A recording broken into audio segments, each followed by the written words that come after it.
Halo, nama saya Melianti, NPM 1842145 dari kelas 6 AKMD. Dalam video ini saya akan menjelaskan tutorial pengujian data dengan SPSS dan eViews. Pertama-tama buka dulu program SPSS-nya, lalu klik file di atas sudut kiri, pilih import data, Excel. Pilih data yang mau kita gunakan untuk pengujian, klik open dan akan keluar tab kecil seperti ini, klik aja OK.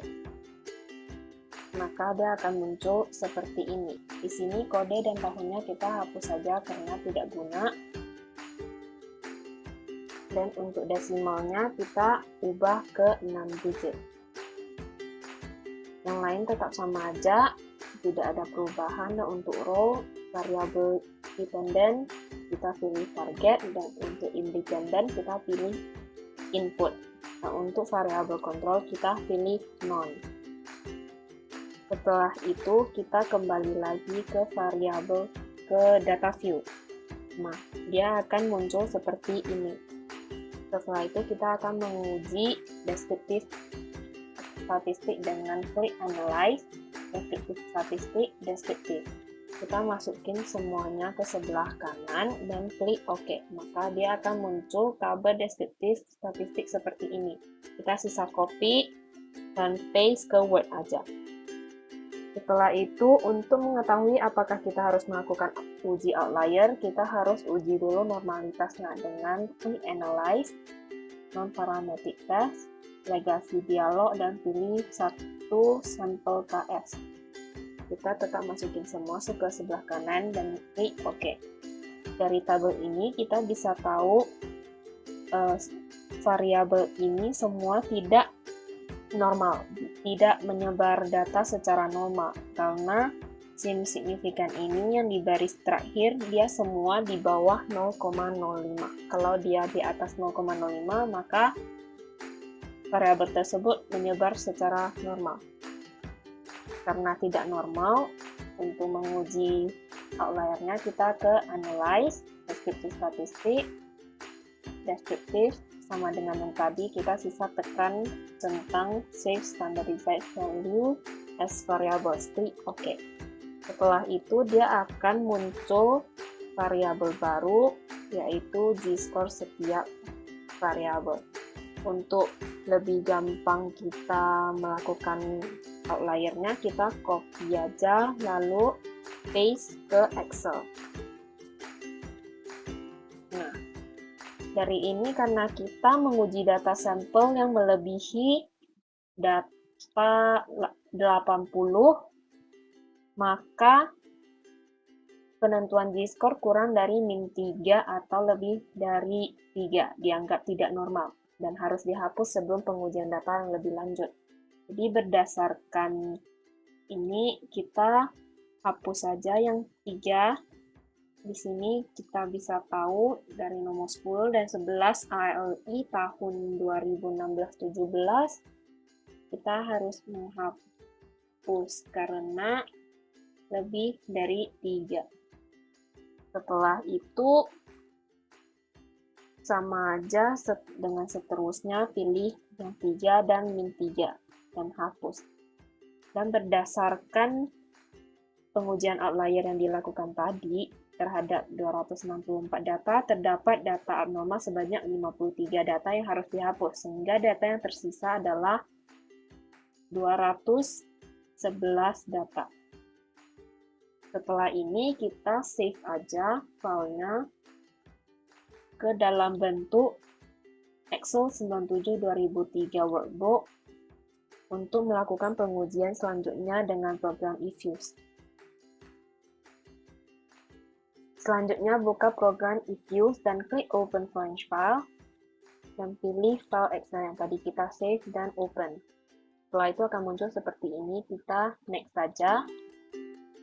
Sampai di sini cross section ID seriesnya kita isi kode dan data seriesnya kita isi tahun. Setelah itu klik finish. Maka akan muncul pertanyaan kecil seperti ini, klik aja no. Dan setelah itu kita klik prop di atas kiri, reset current page dan pilih unstack in new page. Di sini serious name-nya kita isi kode dan one or more serious name-nya kita isi tahun. Setelah itu klik OK. Maka akan muncul pecahan variabelnya seperti ini. Nah, untuk menguji PLS, FVM, sama REM-nya, kita double klik kode dan klik estimate yang di atas ini. Dependent variabelnya kita isi nama variabel dependent kita. Kita buat dulu terlebih dahulu nama variabel yang kita perlu seperti ini. Jadi sisa copy aja. Dependent masukin ke dependent variable dan yang lainnya masukin ke kolom common coefficient. Untuk PLS belakangnya kita tambahin 0. Dan cross section-nya PLS kita pilih none. Setelah itu klik OK. Maka akan muncul hasil PLS-nya seperti ini. Kita sisa copy dan paste ke Word saja. Setelah itu kita uji FEM dengan klik estimate dan cross section-nya kita tukar ke fix. Untuk FEM C ini boleh ada, boleh tidak. Jadi boleh dihapus dan boleh tidak juga. Setelah itu klik OK.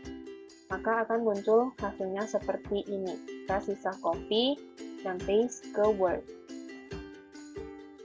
Setelah menguji PLS dan FEM, kita bisa menguji COW dengan cara klik view yang di atas sudut kiri, pilih fixed atau random effect testing, dan pilih redundant fixed effect likelihood ratio. Maka akan muncul hasil uji COW seperti ini. Yang kita perlu adalah tabel kecil yang di atas ini. Kita sisa copy dan paste ke Word saja. Untuk uji COW dia kalau kurang dari 0,05, jadi kita menggunakan FEM. Dan kalau dia lebih dari 0,05, jadi kita pilih PLS. Setelah itu kita akan menguji Hausman, tapi sebelumnya kita harus menguji RM-nya dulu. Dengan cara klik estimate, cross section-nya tukar ke random. Setelah itu klik OK, maka akan muncul REM-nya seperti ini. Kita bisa copy dan paste ke Word. Setelah itu kita bisa uji Hausman-nya dengan cara view, fix atau random effect testing, dan pilih correlate random effect Hausman test. Maka akan muncul hasil uji Hausman-nya seperti ini. Kita sisa copy dan paste ke Word saja. Untuk uji Hausman ini kalau dia lebih kecil dari 0,05 maka akan menggunakan FEM. Jika dia lebih dari 0,05 maka kita pilih REM. Jadi ini adalah hasil dari pengujian tadi, hasil PLS, FEM, REM, uji COW, dan uji Hausman. Dari uji COW ini bisa dilihat cross section Chi-square-nya probabilitas di bawah 0,05. Jadi yang kita pilih adalah fixed effect model. Dan untuk uji Hausman, kita bisa lihat cross section randomnya probabilitas di atas 0,05. Jadi yang kita pilih untuk uji Hausman adalah random effect model. Nah, untuk uji F, uji T, dan uji adjusted R-square-nya bisa dilihat dari FEM karena probabilitasnya di bawah 0,05. Artinya kita menggunakan FEM. Kalau dia di bawah 0,05, variabel independennya itu berpengaruh signifikan terhadap variabel dependen. Dan untuk uji T-nya bisa dilihat dari koefisien dan probabilitasnya yang di atas ini. Untuk probabilitasnya yang di bawah 0,05, maka variabel tersebut berpengaruh signifikan terhadap variabel dependen. Dan kalau dia di atas 0,05, maka variabelnya tidak pengaruh signifikan terhadap variabel dependennya. Dan untuk adjusted R-square-nya, ini sebesar 0,5568 atau sebesar 56% yang diartikan bahwa 56% variabel independen menggambarkan variabel dependen dan 44% dari itu tidak ada dalam mode penelitian ini. Sekian penjelasan tutorial pengujian data saya. Terima kasih.